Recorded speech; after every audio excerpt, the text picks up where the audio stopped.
So here's an interesting story. A month ago or so, maybe even more, I made an English test. It was the Oxford placement test, I think. Yep. I paid €6 to the Office for International Relations. They gave me an activation code, and then it was like an online thingy. And it was very easy for me. And a week later I got the result, level C2. And I'm like, well, that was too easy. To really have level C2? Well, that's fine.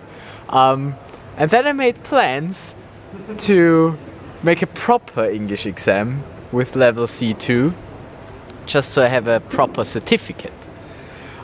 So it was actually 2 days ago that I applied for the Cambridge English Proficiency exam, the CPE, so Cambridge Proficiency English, whatever. And I got an email back saying, yeah, you're pretty late with your application. You'll have to pay €50 additionally because you're so late, because we have to forward that to Cambridge. And I'm like, is there nothing you can do? And then they were like, okay, we can make it 25. And I'm like, okay, if I pay €220 for the exam, I might as well pay those additional €25 because who cares? But they said I need the application form today. And so I was like, okay, fine, I'll sign it and send it to them. Without even checking what the proficiency exam actually is. Like, I have downloaded a lot of material already, but since I've been busy with uni stuff, I haven't had a look at it. There's a preparation exam and stuff.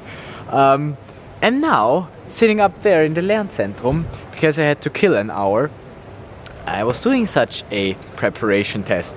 I started with the vocabulary test, and man, I don't feel like I have level C2.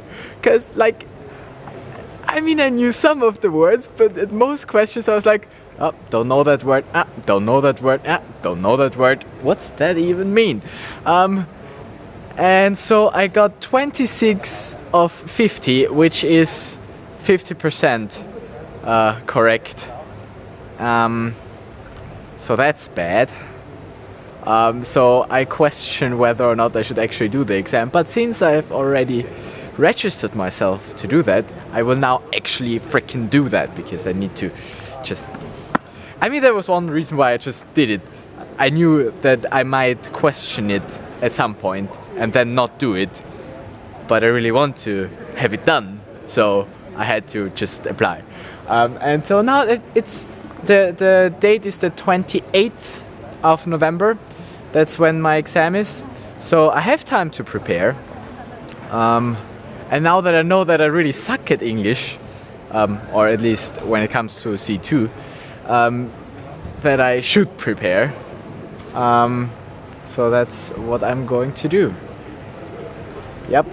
Although I'm most afraid of the writing part, because reading and use of English and speaking shouldn't be a problem, but the writing part, I don't have autocorrect when I write with my hand and with a pen, and so that could be tough. But yeah, the whole exam will be tough. But I figured out that even if I can't manage to get the C2 certificate, the Cambridge English, the CPE, still provides an area, there's grade A, B, C, and then the area below, if I get less than 180 points or something, is the C1 area. So I won't get the certificate for C2, but I will get a certificate if I have C1 level. And that's yeah, that's cool. Let's get that one at least. Because I know that I have B2. I tested B2 with the Business English certificate. That was also a Cambridge thing. And that was in high school. And my level definitely increased since high school. I've been in England for a year, so It better has. See, that's what I struggle with. But anyway, it should be like if I can't manage to get C2, I'll at least have a certificate that I have level C1. So I'll definitely do this exam at the end of the month. And yeah, I don't really need it, but I want to have it. Like I don't really need this certificate, but I just want to have it. Just in case I actually go to Cranfield University, they might want to have a proper proof that I have a certain standard of English, and that's why I want to get this certificate. And that's why I'm gonna make this exam. Gonna do this exam. I'm not gonna make this exam, I'm gonna just participate in it. Right. And you, go make your backup. Or participate in your backup. Or do a backup. Yeah, I think that's the proper English way to actually say that. But I wouldn't be me if I wouldn't say make a backup. I'll see you tomorrow.